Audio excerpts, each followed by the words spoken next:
Պարոն Չալաբյան, առավոտից ընտրատեղամասերում եք Գյումրիի, ինչ խախտումներ եք արձանագրել։ Բայց խախտումները տարաբնույթ են, ասեմ հետևյալը, որ երկու տեսակի խախտում ունենք։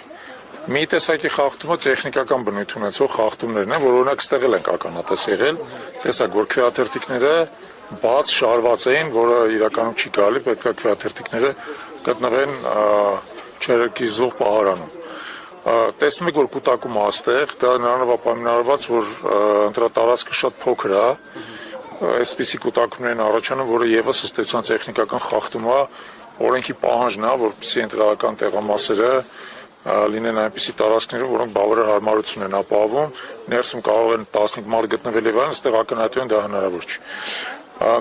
Եվ այլ այս կարգի տեխնիկական բազմաթիվ խախտումներ ունենք, բայց մենք ունենք նաեւ ցավոք այլ բնույթի խախտումներ։ Առաջին հերթին մենք տեսնում ենք, որ ուղղորդում կա որոշակի,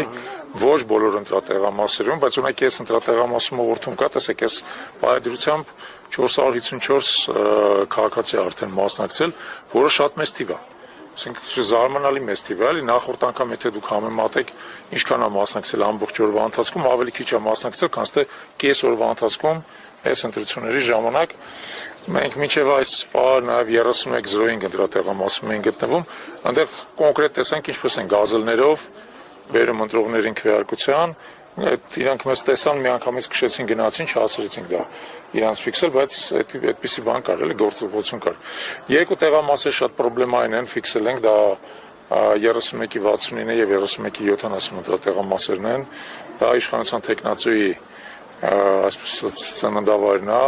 առավոտվան շատ մեծ կուտակումներ կան տեղում, պարբերաբար մենք փորձում ենք ինչ-որ ձևով այդ կուտակումները վրա ներգործենք, որ իրանք հեռանան այդտեղից, որովհետեւ օրենսդրության պահանջն է, որ առնվազն 50 մետր հեռավորությամբ կուտակումներ չլինեն։ Ոստիկանությունն էլ կա,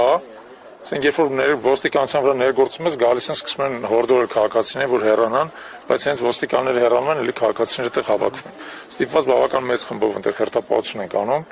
որպեսզի հնարավոր լինի ինչ որ իմաստով այդ վիճակը տարալուծել, բայց ասեմ, որ ընտրական ակտիվությունը ընդեղ է շատ բարձր։ Աննորմալ բարձր, այսինքն երբ որ դուք նայում եք որտեղ է շատ բարձր ընտրական ակտիվությունը, որպես կան, այդ ընդեղ է որտեղ համ կուտակումներ կան, համ ուղղորդում կա եւ այլն, այսպեսի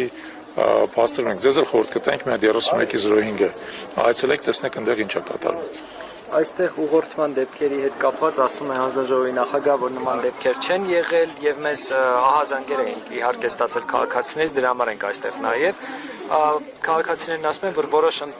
որոշ թերթիկներ իրենց չեն տվել, հետո է արձանագրվել դա, որպես խախտում, նաեւ հայաքվեի դիտորդներ դա արձանագրել։ Ինչով եք այս ամենը պայմանավորում։ Տեսեք, նախ ընտրատեղամասի ղեկավարը չի կարող պնդում անել ուղղորդում եղել է թե չի եղել, որովհետեւ ուղղորդումը ոչ թե տեղամասում է լինում, այլ տեղամասից դուրս։ Հանձնաժողովի նախագահը ինքը այդ ամբողջ ընթացքում գտնվում է տեղամասի ներսում, նա չի կարող տեսնել տեղամասից դուրս ինչ է կատարվել։ Իրականում ես խորհուրդ կտայի, որ դուք իսկապես տեսանկարահանեիք ոչ միայն ինչ-որ տեղամասի ներսում է, այլ ինչ-որ տեղամասի մուտքի մոտ, դիմացի փողոցներում եւ այլն, այդտեղ է երևում ուղղորդում կա թե չէ։ Մենք ուղղորդում ընդգծված տեսել ենք 31-69-31-70 տեղամասում, ձեզ էլ խորհուրդ կտանք այդ այնտեղ այցելեք, այնտեղ կոնկրետ ասենք նախընտրական շտաբների իշխանության տեխնացուի գտնվում են ընտրական տեղամասի 30 մետր հեռավորության վրա, որը եւս օրենքի խախտում է։ Արձանագրումներն արել եք։ Մենք այո, արձանագրումներ արել ենք բնականաբար, մեր կարծիքով իդեպ հենց կոնկրետ այդ երկու տեղամասերում տեղի ունեցողը հիմքը այնտեղ ընտրությունների արդյունքները կամ քվեարկության արդյունքները ավելի ճանաչել, որովհետև շատ ընդգծված է ուղղորդումը, մարդիկ անցնում են, իրանց այդ շտաբերից ներս են կանչում, հրավիրում են ինչ-որ խոսակցության, մենք փորձել ենք այդ շտաբերը մտնել, իրանք աղմուկ աղաղակ են սարքում, որ չի գալիս է մասնավոր տարածք է եւ այլն, բայց ըստ էության քողարկված կերպով տեղի անենում քաղաքացիների վրա ներգործություն։ Ձեզ ենք շնորհակալ ձեր աշխատանքի համար, ձեզ հաջողորեն ցանկանում շնորհակալություն։